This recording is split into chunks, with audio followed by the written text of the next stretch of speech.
Hello everyone, this is Shweta Suryakumari. Welcome to Surya Journal. ఎల్లు వచ్చి గోదారమ్మ ఎల్లా కిల్లా పడ్డాదమ్ము ఎన్నెల చిరెల్లు పూలే ఎండి గిన్నెలయేనమ్ము కొంగు దాటి అందాలన్నీ కోలాటాలే వేస్తుంటే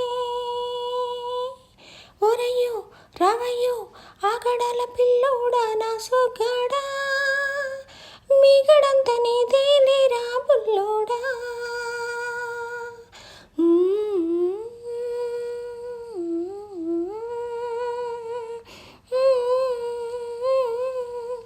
ఎల్లు వచ్చి గోదారమ్మ ఎల్లా గిల్లా పడ్డాదమ్ము ఎన్నెల చిరెల్లు పూలే ఎండి గిన్నెలయేనమ్ము.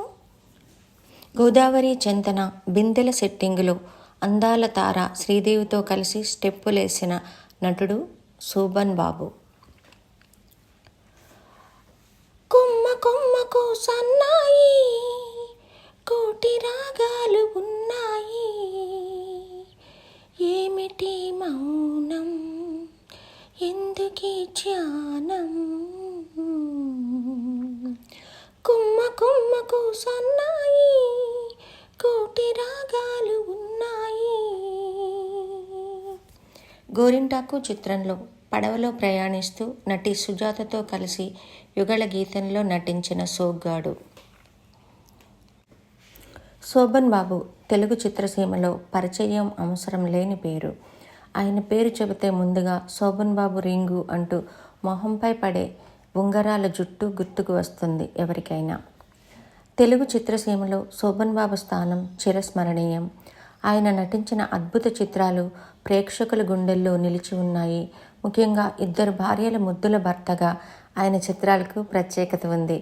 మహిళా ప్రేక్షకుల మన్ననలు పొందిన అగ్ర కథానాయకుడు సోగ్గాడు. శోభన్ బాబు అంటూ పిలుచుకునే అభిమానులు కోకొల్లలుగా ఉన్నారు.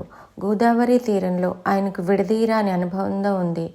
ఆయన నటించిన చిత్రాలు ఎక్కువగా ఈ ప్రాంతంలోనే చిత్రీకరణ జరుపుకున్నాయి. శారద, ఏమండో ఆవిడ వచ్చింది, దేవత వంటి చిత్రాలు సూపర్ హిట్ అయ్యాయి. 1937 జనవరి 14న కృష్ణా జిల్లాలో జన్మించిన శోభన్ బాబు అసలు పేరు ఉప్పు శోభన చలపతిరావు. విద్య పూర్తి చేశాక సినిమాలపై ఆసక్తితో మద్రాసుకు వెళ్ళిన ఆయన నటించిన తొలి చిత్రం దైవబలం 1959లో విడుదలైంది. తర్వాత కాలంలో ఎన్నో విజయవంతమైన చిత్రాల్లో నటించిన శోభన్ బాబు దాదాపుగా 300కు పైగా చిత్రాల్లో నటించారు. సీతారామ కళ్యాణం, భీష్మ, లవకుశ, ఆడపడుచు, జీవిత బంధం, బుద్ధిమంతుడు, తహసీల్దార్ గారి అమ్మాయి, సంపూర్ణ రామాయణం, మానవుడు దానవుడు, శారద, జీవన జ్యోతి, మల్లెపువ్వు, గోరింటాకు, దేవత, ఇల్లాలు, కార్తీక దీపం వంటి చిత్రాలు ఆయన కెరియర్లో అత్యుత్తమంగా నిలిచాయి. భూమిని నమ్ముకున్నవాడు ఎప్పుడూ చెడిపోడు అని బలంగా నమ్మిన రైతు బిడ్డ శోభన్ బాబు. తాను నటుడుగా సంపాదించిన ప్రతి రూపాయి భూములు కొనడానికే వినియోగించారు. అదే విషయాన్ని తోటి నటులకు చెప్పేవారట. 1958లో శాంతకుమారిని వివాహం చేసుకున్న శోభన్ బాబుకు 3 అమ్మాయిలు, 1 కుమారుడు ఉన్నారు. తన సంతానాన్ని చిత్రసీమకు పరిచయం చేయలేదు. నటనకు స్వస్తి పలికి చెన్నైలోనే విశ్రాంత జీవనం గడిపిన శోభన్ బాబు 2008 మార్చి 20న చనిపోయారు. తాను నమ్మిన సిద్ధాంతానికి కట్టుబడి క్రమశిక్షణతో జీవనం సాగించిన శోభన్ బాబు నటించిన చిత్రాల్లో పదిలంగా మిగిలి ఉంటారు.